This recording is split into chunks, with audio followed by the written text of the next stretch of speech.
요한복음 5장.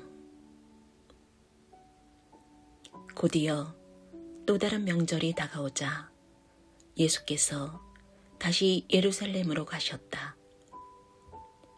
예루살렘의 양의 문 근처에 히브리 말로 베데스다라 하는 연못이 있었고, 그 연못에 회랑 5채가 딸려 있었다.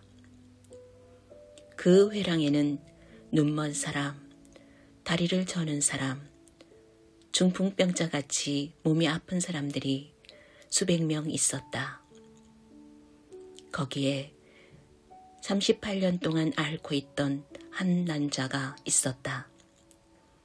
예수께서 그가 연못가에 누워있는 것을 보시고, 또 그가 그곳에 얼마나 오래 있었는지를 아시고 말씀하셨다. 내가 낫기를 원하느냐? 그 남자가 말했다. 선생님, 물이 움직일 때 저를 연못에 넣어줄 사람이 없습니다. 제가 연못에 닿을 즈음이면 이미 다른 사람이 들어가 있습니다.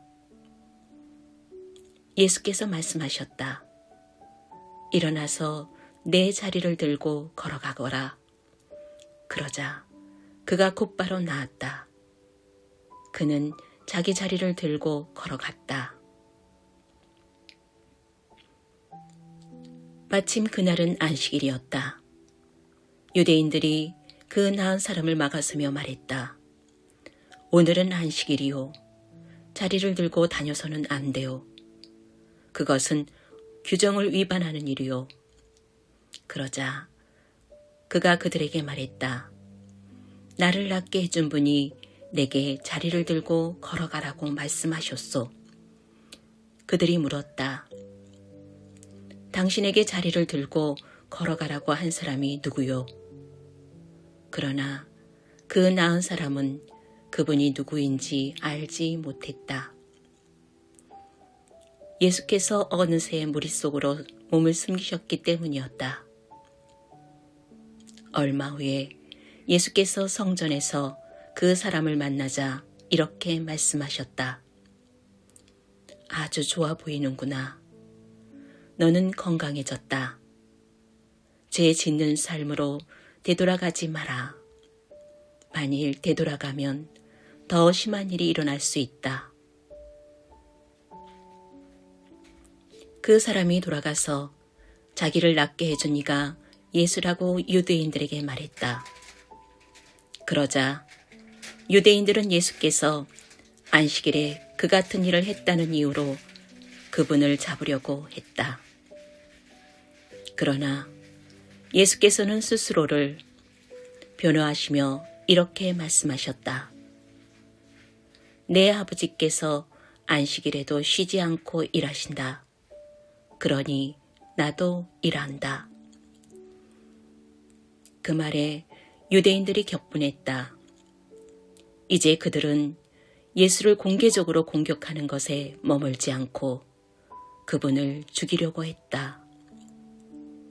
예수께서 안식일을 어겼을 뿐 아니라 하나님을 자기 아버지라고 부르면서 하나님과 자신을 동등한 자리에 두었기 때문이다.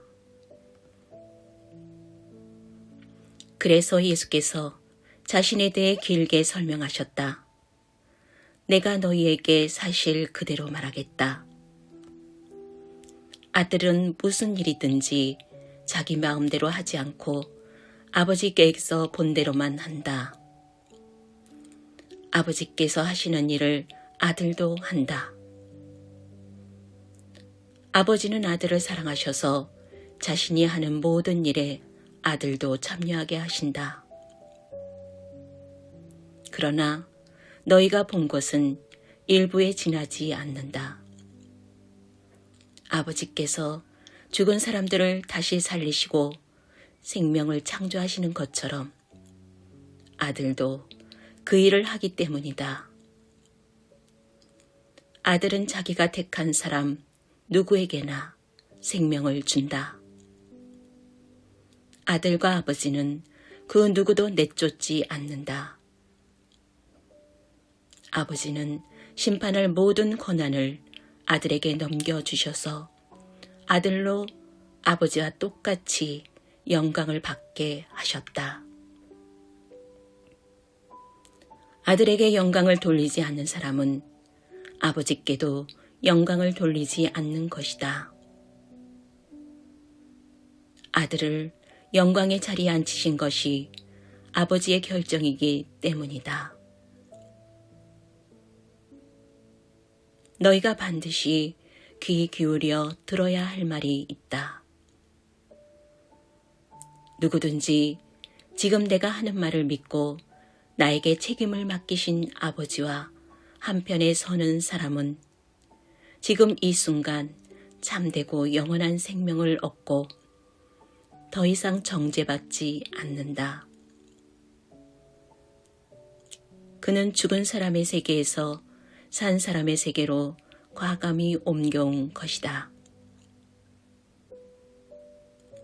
너희가 반드시 알아두어야 할 것이 있다. 죽은 자들이 하나님 아들의 음성을 듣고 살아날 때가 왔다. 지금이 바로 그때다. 아버지 안에 생명이 있는 것처럼 아버지께서도 아들 안에도 생명을 주셨다. 또한 아버지께서는 그가 인자이기 때문에 그에게 심판의 문제를 결정하고 시행할 권한을 주셨다. 이 모든 말에 그렇게 놀랄 것 없다. 죽어서 땅에 묻힌 모든 사람들이 그의 음성을 들을 때가 온다. 바른 길을 따라서 산 사람들은 부활 생명으로 들어가고 그릇된 길을 따라서 산 사람들은 부활 심판으로 들어갈 것이다.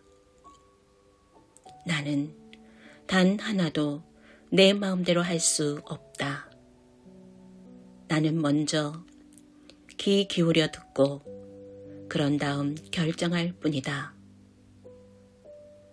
너희는 내 결정을 신뢰해도 좋다. 내가 내 마음대로 하지 않고 오직 지시받은 대로 하기 때문이다. 내가 내 자신을 위해 말한다면 그 증언은 헛될 뿐 아니라 나의 이익을 위한 것이 되고 말 것이다. 그러나 나를 증언해 주시는 분은 따로 계신다. 그분은 모든 증인 가운데 가장 믿을 만한 증인이시다. 게다가 너희 모두는 요한을 보았고 그의 말을 들었다. 그가 나이간에 전문적이고 믿을 만한 증언을 해주지 않았느냐. 그러나 내가 너희의 지지를 얻으려고 하거나 한낱 사람의 증언에 호소하려는 것은 아니다. 내가 이렇게 말하는 것은 너희로 구원을 얻게 하려는 것이다. 요한은 밝게 타오르는 횃불이었고 너희는 한동안 그의 밝은 빛 속에서 기쁘게 춤을 추었다. 그러나 참으로 나를 증거하는 증언, 요한의 증언보다 훨씬 뛰어난 증언이 있다. 아버지께서 나에게 이루라고 맡겨주신 일이 바로 그것이다. 내가 이루려고 하는 이 일이 아버지께서 실제로 나를 보내셨다는 것을 증언해 준다. 또한 나를 보내신 아버지께서도 나를 증언해 주셨다. 그러나 너희는 이 점을 놓치고 말았다. 너희는 그분의 음성을 들은 적도 없고 그분의 모습을 뵌 적도 없다. 너희의 기억 속에 그분의 메시지가 하나도 남아있지 않은 것은 너희가 그분의 심부름꾼을 진정으로 받아들이지 않았기 때문이다. 너희는 영원한 생명을 얻을 수 있으리라는 생각에 늘 성경에 파묻혀 지낸다. 그러나 너희는 나무를 보느라 숲을 놓치고 있다. 이 성경 전체가 나에간에 기록된 것이다. 그런데 내가 너희 앞에 이렇게 서 있는데도 너희는 생명을 원한다고 하면서 정작 나에게서 그 생명을 받으려고 하지 않는다. 나는 사람들의 인정을 받는 데는 관심이 없다. 왜 그런지 아느냐? 내가 너희와 너희 무리를 잘 알기 때문이다. 나는 너희의 행사 일정에 사랑이 없다는 것을, 무엇보다 하나님의 사랑이 없다는 것을 안다. 내가 내 아버지의 권한을 가지고 왔으나 너희는 나를 쫓아내거나 피하기만 한다. 만일 다른 누군가가 의시되며 왔다면 너희는 두 팔 벌려 그를 맞았을 것이다. 너희가 서로 자리다툼을 벌이고 경쟁자들보다 상석에 앉으려 하고 하나님을 무시하는데 시간을 다 허비하면서 어떻게 하나님과 함께하는 곳에 이르기를 기대하느냐. 그러나 내가 내 아버지 앞에서 너희를 고발할 것이라고는 생각하지 마라. 너희를 고발할 리는 너희가 그토록 의지하는 모세다. 너희가 모세의 말을 진실로 믿었더라면 나를 믿었을 것이다. 그가 기록한 것이 나를 두고 한 것이기 때문이다. 너희가 그의 기록도 진정으로 받아들이지 않는데 어떻게 내 말을 진정으로 받아들일 것이라고 기대할 수 있겠느냐?